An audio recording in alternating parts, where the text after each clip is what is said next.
Reko didong nameken ano itu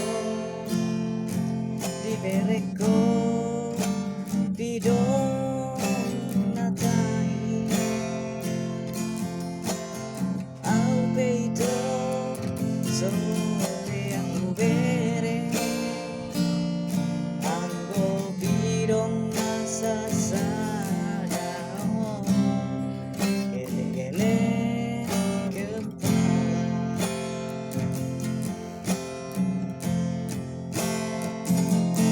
kalau ingin cantik menangkap bulu janganlah cantik di dalam sangka.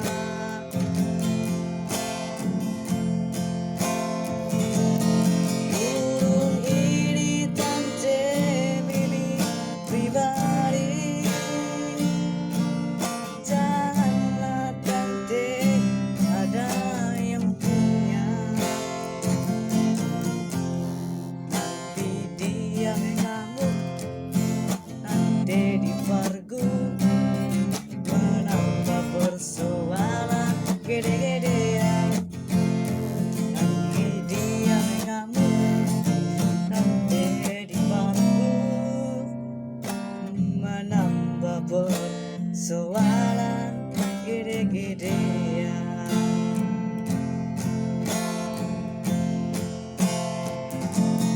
Kalau ingin cantik menangkap burung,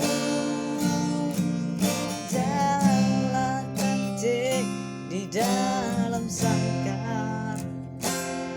Burung itu cantik milik pribadi, janganlah cantik ada yang punya.